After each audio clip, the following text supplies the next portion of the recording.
Today we are going to discuss we start a new chapter, which is electrochemistry. Ji. As the name tells you, it is the link of the electron and chemistry, the electricity and chemistry. Before we start the chapter, हमें कुछ इसकी basics को देखना है. The basics which we have to see कि इसमें आपको basics में we have to go through what is oxidation and what is reduction.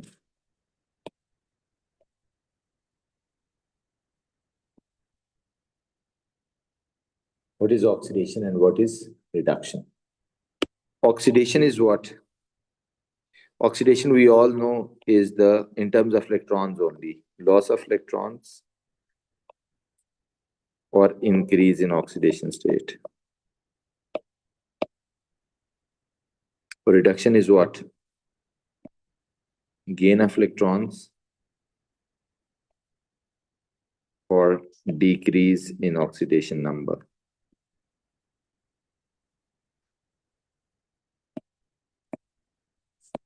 और ऑक्सीडेशन स्टेट.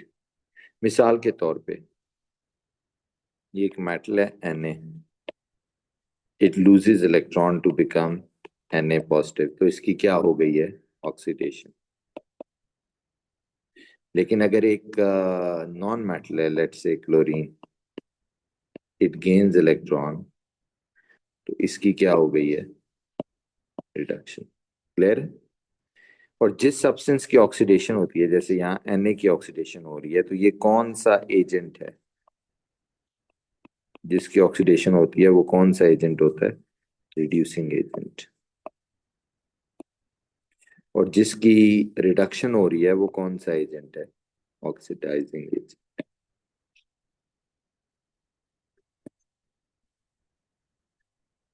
तो इसलिए बच्चों आपने हार्डली सुना होगा कि मेटल्स ने कभी रिडक्शन की हो. ये जो मेटल्स होते हैं ना, ये मोस्टली ऑक्सीडेशन ही करते हैं. ठीक है. लेकिन ऑन द अदर हैंड आपने ये जरूर सुना होगा कि ये जो सोडियम आयन है, ये इलेक्ट्रॉन गेन कर ले, इलेक्ट्रोलिसिस में हमने देखा भी ओ लेवल में, तो ये वापस क्या बन जाएगा? आप कहते हैं तो Na बन जाएगा. That process is known as what? That process is known as reduction. तो आप कहते हैं कि जो सोडियम आयन है वो इलेक्ट्रॉन गेन करके उसकी क्या हो जाएगी? उसकी हो जाएगी रिडक्शन. और जिसकी रिडक्शन होती है वो कौन सा एजेंट होता है? आप कहते हैं वो ऑक्सीडाइजिंग एजेंट होता है. सो आई होप आप समझ गए मैं क्या कहना चाह रहा हूं कि मेटल की ऑक्सीडेशन होती है, वो एक रिड्यूसिंग एजेंट होता है. मेटल आयन की ऑक्सीडेशन होती है, रिडक्शन होती है, वो एक ऑक्सीडाइजिंग एजेंट होता है. सिमिलरली आप कहते हैं जो क्लोराइड आयन है, इसने इलेक्ट्रॉन गेन किया हुआ है, ये वापस दे सकता है? हम कहते हैं हाँ दे सकता है. तो जब ये देगा तो इसकी क्या हो जाएगी? ऑक्सीडेशन. लॉस करेगा, तो ये कौन सा एजेंट हो जाएगा? Reducing agent. सो ये बात आपने याद रखनी है कि एक मेटल या मेटल आयन जो होते हैं, मेटल्स की ऑक्सीडेशन होती है और नॉन मेटल्स की रिडक्शन होती है, बट उनके आयन्स ऑपोजिट वे में जाते हैं. अगर मेटल की ऑक्सीडेशन होती है तो आयन की क्या होगी? रिडक्शन होगी. मेटल अगर एक रिड्यूसिंग एजेंट है तो उसका आयन क्या होगा? ऑक्सीडाइजिंग एजेंट है. Same is the case with the non metal. So in overall what I am trying to say here कि जो मेटल और मेटल आयन्स होते हैं, जैसे मैं इसको अब कंबाइन करता हूं, मैं ये कह रहा हूं कि अगर ये मैग्नीशियम आयन है तो इसकी क्या होगी? रिडक्शन. ये 2 इलेक्ट्रॉन गेन करेगा, इसकी रिडक्शन होगी. It can act as an oxidizing agent and turns into metal. और जो मेटल है उसकी क्या होगी? ऑक्सीडेशन होगी. और वो क्या बन जाएगा? वो एक रिड्यूसिंग एजेंट बन जाएगा. Okay. So this is how it goes. ये जो मेटल आयंस होते हैं उनकी रिडक्शन होती है, वो can turn into the metal. This process in which the metal ion act as an oxidizing agent, और metal की oxidation होती है and it can act as a reducing agent. Similarly, अगर Cl2 है, for example, it gains 2 electron and turns into 2Cl negative. तो आप कहते हैं ये Cl2 की यहाँ क्या हो रही है, रिडक्शन। तो ये कौन सा एजेंट है, ऑक्सीडाइजिंग। रिवर्स में देखें तो क्या हो रहा है, Cl नेगेटिव की क्या हो रही है, ऑक्सीडेशन। तो ये कौन सा एजेंट है, रिड्यूसिंग। सो ये इलेक्ट्रोकेमिस्ट्री में बेसिक चीज आपको समझनी है कि कोई मेटल हो या नॉन मेटल हो, वो रिड्यूस भी होता है और उसका आयन वापस ऑपोजिट वे में भी जाता है, राइट। और पीरियोडिक, ये जो हमारी कैम्ब्रिज के सिलेबस में हर इक्वेशन में ये जो फॉरवर्ड साइड होगी बच्चों, ये याद कर लो, फॉरवर्ड साइड जो होगी वो हमेशा हम रिडक्शन हो रही होगी, और जो बैकवर्ड साइड इसी का रिवर्स हम लिखा करेंगे यूं, वो क्या हो रही होगी, वो ऑक्सीडेशन हो रही होगी।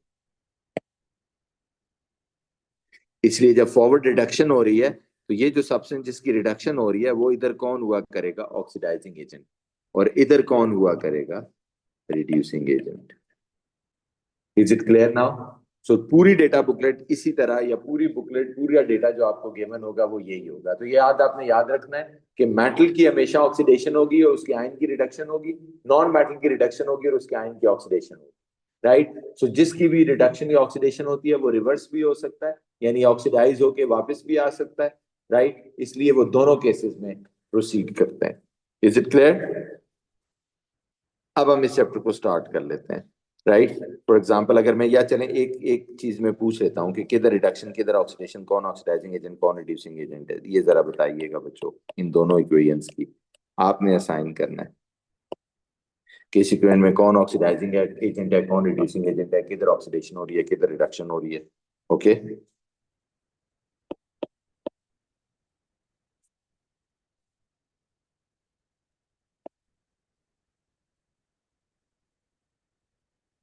इन दोनों इक्वेशंस में असाइन कीजिएगा।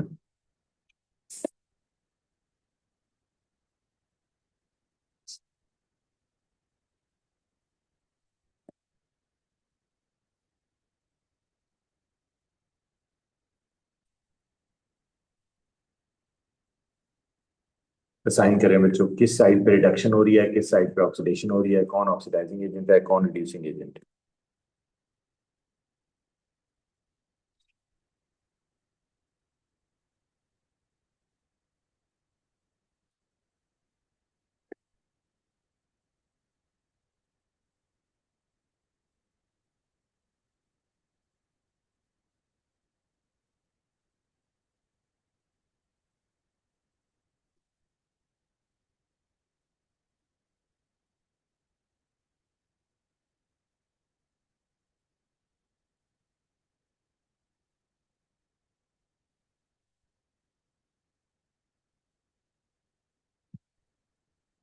Yes, forward is reduction, backward is oxidation. Yes, you are right.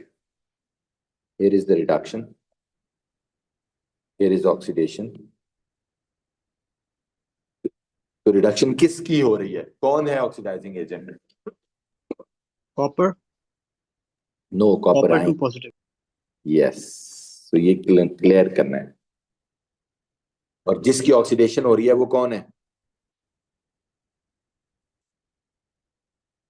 कौन है जिसकी ऑक्सीडेशन हो रही है, जो कि रिड्यूसिंग Copper. एजेंट है, कॉपर है। इसमें भी बताएं जरा। MnO4 ion is reducing agent.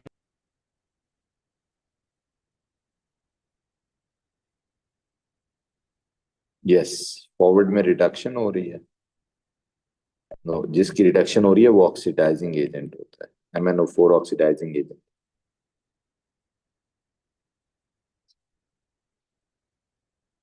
और ये क्या है, Mn2 पॉजिटिव रिड्यूसिंग एजेंट है, जिसकी ऑक्सीडेशन हो रही है। नहीं क्लियर हुआ बच्चों।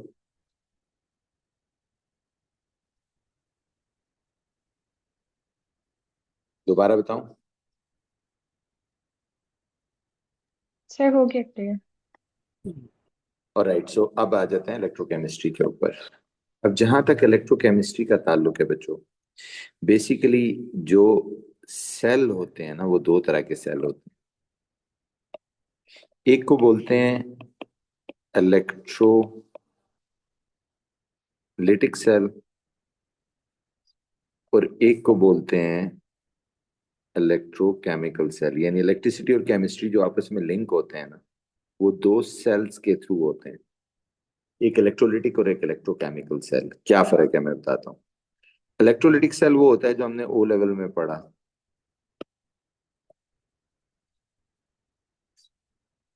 आपको याद होगा, इसमें एक इलेक्ट्रोलाइट होता था, ये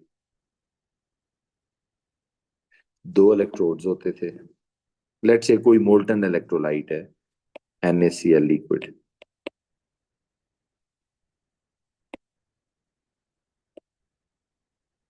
दो इलेक्ट्रोड्स होते थे। मोस्टली इनर्ट मटेरियल के यूज करते थे, आपको याद होगा, ग्रेफाइट के या प्लैटिनम वगैरह के। एक पॉजिटिव एक नेगेटिव टर्मिनल से कनेक्ट करते थे। ये आइंस अपने रिस्पेक्टिव इलेक्ट्रोड्स पे जाते थे और ऑक्सीडेशन रिडक्शन हो जाती थी। तो हम कहते थे कि बेसिकली करंट जो होती है generates the redox reactions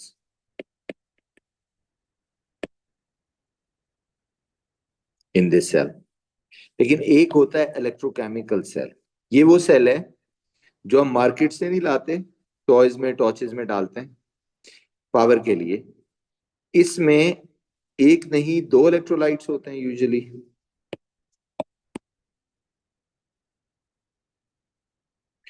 उसी तरह इलेक्ट्रोड्स होते हैं और इसमें बैटरी नहीं लगती, इसको बस एक वायर के थ्रू कनेक्ट कर देते हैं दूसरे के साथ। इसमें भी वही चीज होती है बट उल्टी होती है। इसमें दो इलेक्ट्रोलाइट्स हैं, जैसे कॉपर सल्फेट एक्वस हो सकता है, जिंक सल्फेट एक्वस हो सकता है।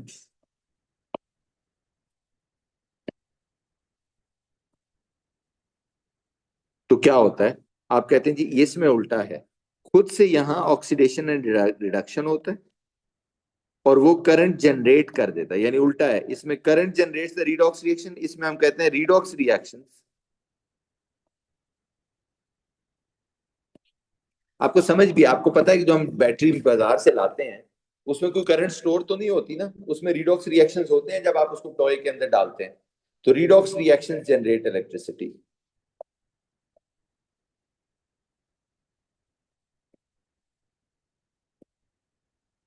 ओके, उस रीडॉक्स रिएक्शंस में इलेक्ट्रिसिटी जनरेट होती है।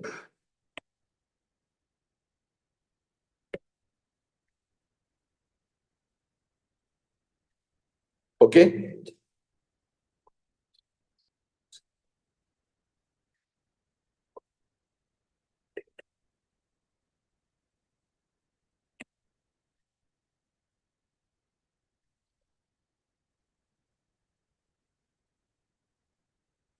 समझ आ गई बात।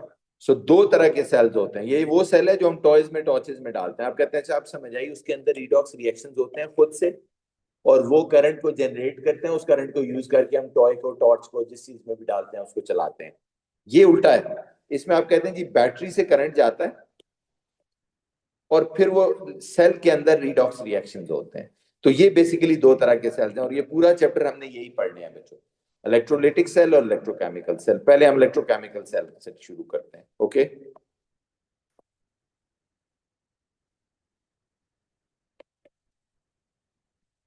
दोनों एक दूसरे के ऑपोजिट हैं।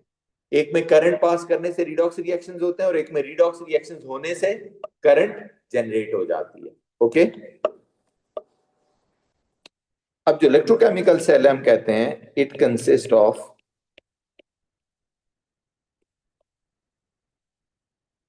To half cells. इसके दो हाफ सेल्स होते हैं। तो पहले देखते हैं what is a half cell. अब ये बच्चों वो पॉइंट था जहां दुनिया में रेवोल्यूशन आया।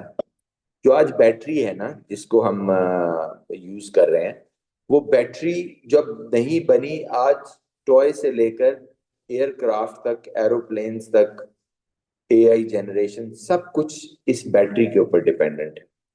बैटरी नहीं होगी तो ये सारा प्रोसेस नहीं चलेगा। तो बैटरीज आर वेरी इंपॉर्टेंट। पहली दफा जब ये जनरेट हुई थी सेल्स या बैटरीज, तो ये बड़ा रेवोल्यूशन था एक तरह का। अब ये क्या होता है, आप कहते हैं जी एक इलेक्ट्रोकेमिकल सेल बेसिकली दो हाफ सेल से बनता है, and what is a half cell. अब सुनिएगा गौर से। वो कहते हैं जी हाफ सेल ये होता है कि अगर आपके पास कोई मेटल है, जैसे एक मेटल है जिंक, ओके, और आप इसको प्लेस करते हैं इनटू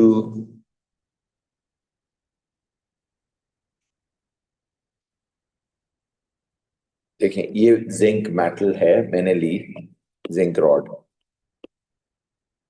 इसको प्लेस कर दिया एक इसी के सॉल्यूशन के अंदर जो कि ZnSO4 है,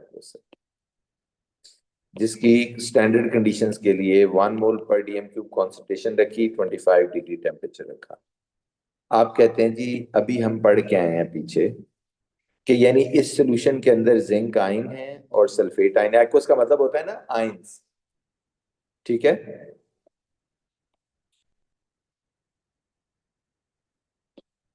तो एक तरह से मैंने जिंक को जिंक आयन में रख दिया। तो आप कहते हैं जी दो ऑप्शंस हैं, या तो ये जो मेटल है ऊपर इसकी होगी ऑक्सीडेशन,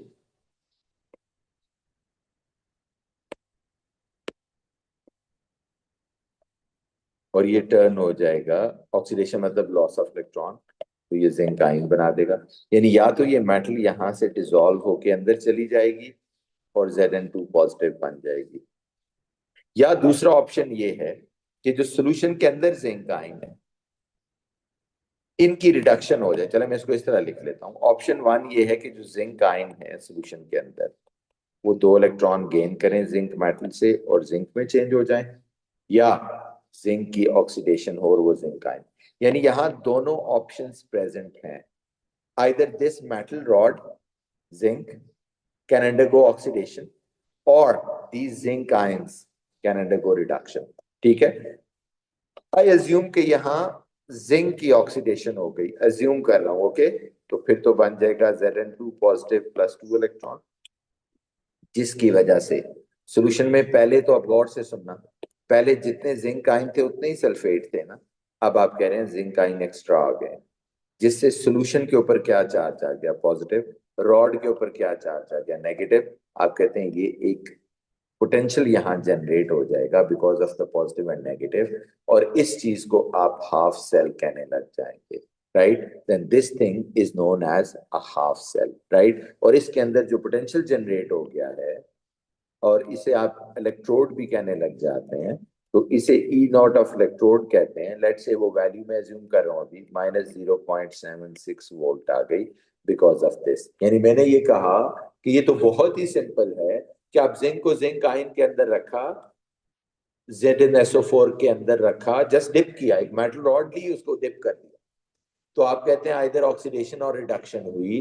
या दोनों हुए, उनमें से ऑक्सीडेशन ज्यादा हुई, तो आप कहते हैं कि इक्विलिब्रियम एस्टैब्लिश हुआ, जिसके रिजल्ट में यही ऑपरेटस जो थोड़ी देर पहले एक सिंपल एक्वस सॉल्यूशन और जिंक रॉड थे has turned itself into a half cell और इलेक्ट्रोड, राइट। वो कह रहे हैं जी मिसाल देता हूं इसकी एक और, just to prove my point, कि लेट से आपने एक और केस में यहां कॉपर सल्फेट एक्वस ले लिया,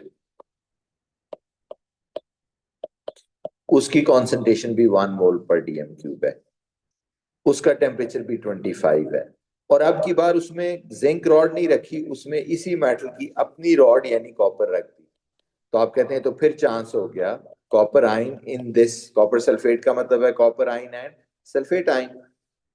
आप कहते हैं या तो इन कॉपर आयन की रिडक्शन होके क्या बनेगा, कॉपर, या उसकी ऑक्सीडेशन होके कॉपर। यहां मैं उल्टा एज्यूम कर लेता हूं कि copper ion plus 2 electron gives us Cu हो गया। तो अगर कॉपर आयन की रिडक्शन हुई तो देखो यहां से कॉपर आयन खत्म होने लग गए, तो इसका मतलब है कि सॉल्यूशन पे क्या चार्ज आ गया, नेगेटिव, तो रॉड पे उसका ऑपोजिट। तो आप कहते हैं तब भी तो ये एक हाफ सेल बन गया, तब भी तो ये इलेक्ट्रोड बन गया। हम कहते हैं यस, और इसके अंदर एक इलेक्ट्रोड पोटेंशियल जनरेट हो गई, हम कहते हैं यस, जिसको आप E0 ऑफ इलेक्ट्रोड से रिप्रेजेंट करते हैं, जो कि आई अज्यूम +0.76 3 4 है, अभी मैं ज्यूम कर रहा हूँ जो भी वैल्यू है, राइट। सो कहने का मतलब ये है कि किसी भी मेटल को उसके अपने आयंस के सोल्यूशन में रखोगे तो क्योंकि मेटल की ऑक्सीडेशन और उसके आयन की रिडक्शन होगी, एक इक्विलिब्रियम एस्टैब्लिश होगा। आइदर ट्रेंड पे डिपेंड करेगा कि मेटल की क्या पोजीशन है, but whatever happens this apparatus will become a half cell. उसके अंदर एक इलेक्ट्रोड पोटेंशियल जनरेट हो जाएगी जिसको हम मेजर भी कर सकते हैं, ई नॉट ऑफ इलेक्ट्रोड उसको बोलते हैं। और फिर इसको इस हाफ सेल को रिप्रेजेंट भी ऐसे करते हैं कि ये कौन सा हाफ सेल है, Zn2 positive slash Zn half cell, और इसको बोल देते हैं Cu2 positive slash Cu half cell. Okay, so ये दो हाफ सेल्स हैं जो हमने इसके अंदर रिप्रेजेंट किए हैं। Okay, this is the one,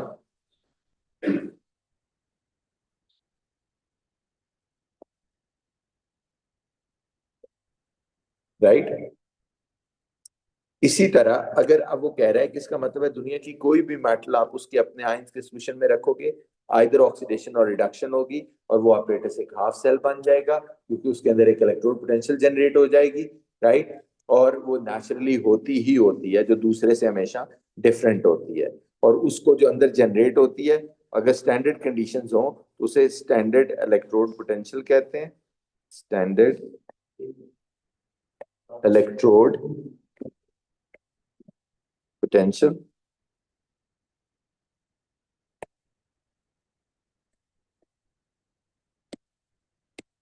E naught electrode. Okay, अब वो कह रहे हैं कि क्या ये सिर्फ मेटल को मेटल आयन में रखने से होती है। लेट्स से एक और एग्जांपल ले लेते हैं, हम कहते हैं जी ओके हमने एक और मेटल ली, मैग्नीशियम, उसको रख दिया हमने मैग्नीशियम आयन के सॉल्यूशन में, कोई भी सॉल्यूशन सॉल्यूट है, हाँ सॉरी, इस चीज को आप इस हाफ सेल में, ये जो इलेक्ट्रोलाइट होता है, ये जो कॉपर सल्फेट है, इसको बुलाते हैं इलेक्ट्रोलाइट, और ये जो रॉड यूज किया है इसे बोलते हैं इलेक्ट्रोड। तो इसमें भी किसका इलेक्ट्रोड यूज हुआ, जिंक का, और ये क्या है, दिस इज द इलेक्ट्रोलाइट। अब वो कहता है और ये कौन सा है, हाफ सेल था। ये अब मैंने क्या रखा, जिंक मैग्नीशियम को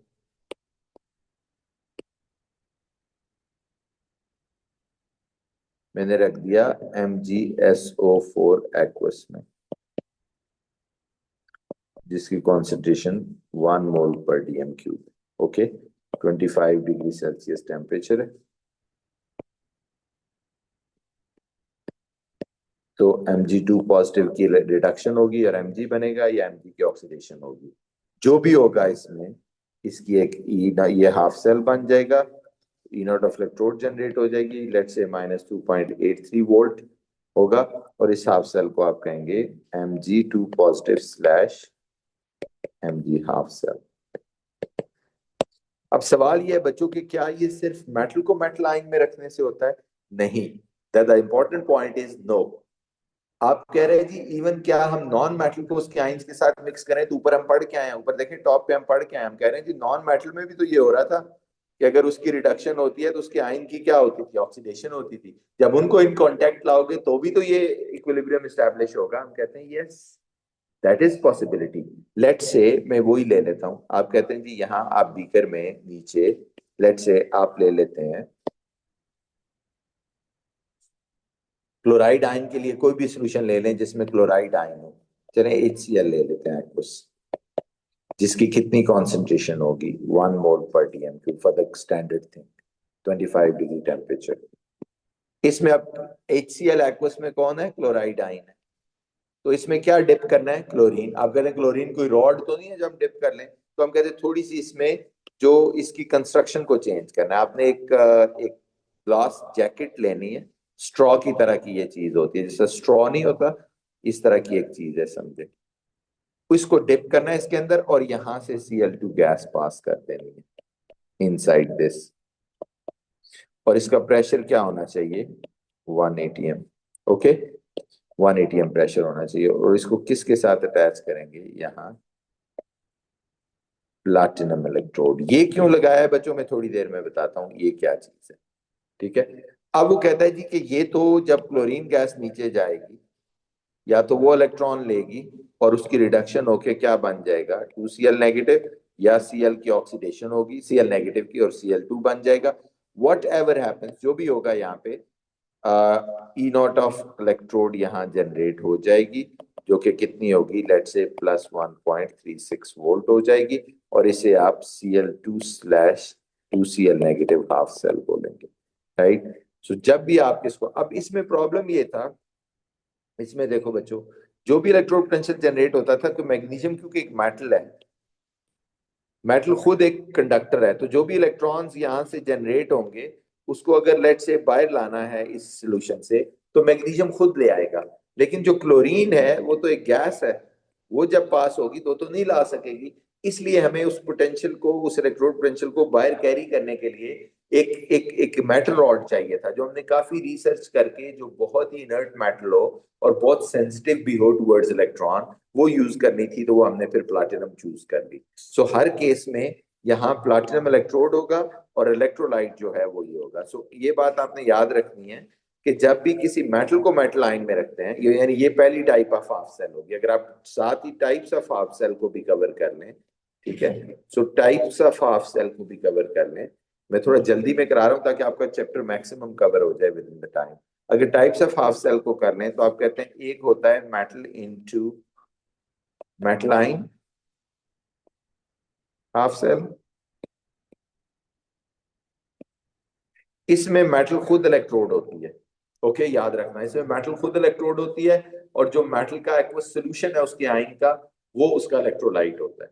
लेकिन ये जो दूसरी टाइप है जिसे कहते हैं non metal into non metal ion, non metal into non metal ion half cell,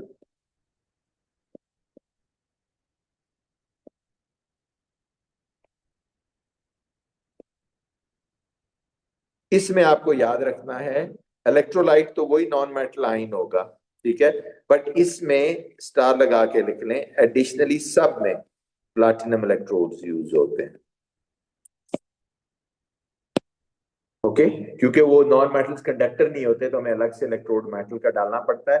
वो शुरू में हम तो उनमें इलेक्ट्रोलाइटिक सेल में ग्रेफाइट यूज करते थे, इसमें प्लैटिनम को यूज करते हैं, ठीक है। पर्पस वही है कि इनर्ट इलेक्ट्रोड्स होने चाहिए एंड ऑल दैट कहानी जो है, राइट। इसी तरह का एक और है, जैसे अब मैं आपको कह रहा हूं कि आपने H2 2H positive slash H2 half cell बच्चों कंस्ट्रक्ट करना है, जिसकी ई नॉट इलेक्ट्रोड की वैल्यू होती है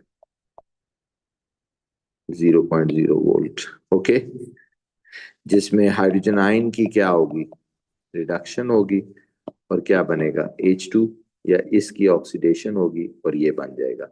अब इसकी कंस्ट्रक्शन क्या होगी बच्चों, कोई बताए मुझे, हेल्प करें, क्या होगा electrolyte, what will be the electrolyte in this, ऐसा सॉल्यूशन जिसमें हाइड्रोजन आयंस हो, 1 मोल पर डीएम।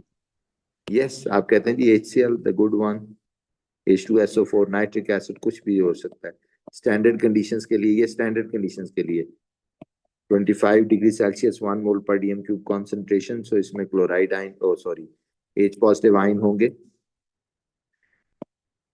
ऊपर से कौन आना चाहिए, हाइड्रोजन। हाइड्रोजन फिर एक गैस है, वो क्या करें फिर उसको, गैस तो आपको पता है वैसे नहीं आ सकती, किसके थ्रू आएगी, एक ग्लास जैकेट के थ्रू आएगी।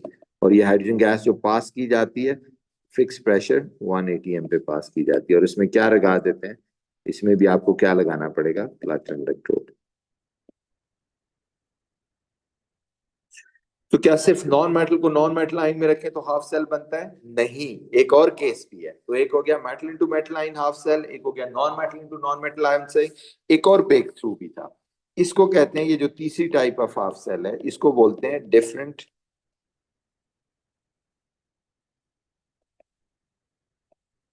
Oxidation state half cell.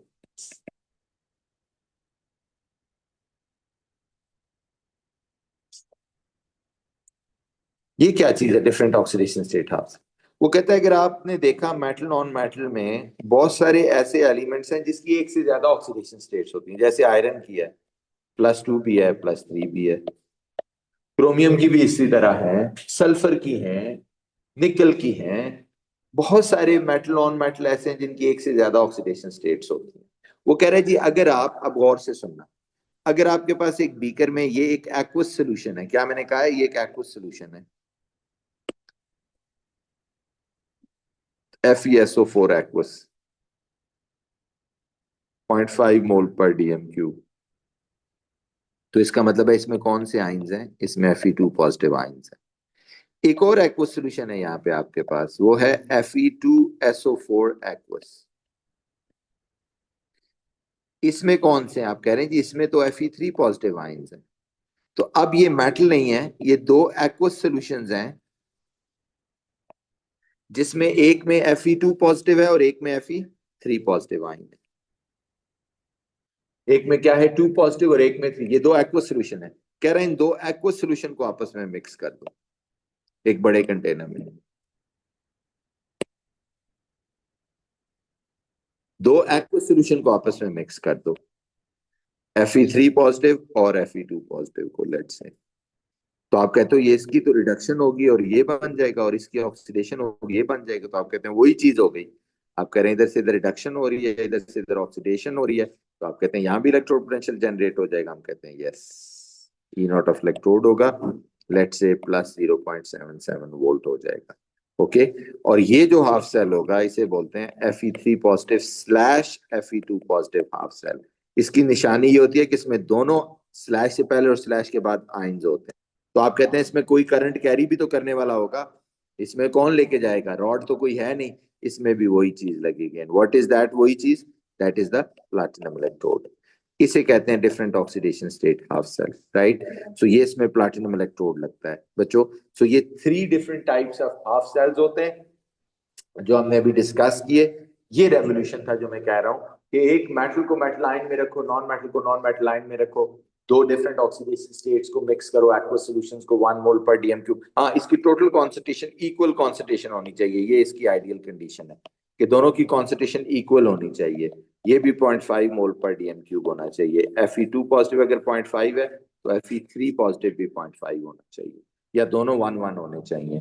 Equal concentration हो, 25 डिग्री हो, और प्लैटिनम इलेक्ट्रोड डालो, तो ये भी एक हाफ सेल बन जाता है। Is it clear? सो यहाँ पे रुक जाते हैं, कल हम इन हाफ सेल्स की ये जो इलेक्ट्रोड पोटेंशियल्स हैं उनको देखेंगे, और फिर साथ देखेंगे कि इलेक्ट्रोकेमिकल सेल कैसे बनता है। That's all from my side for today.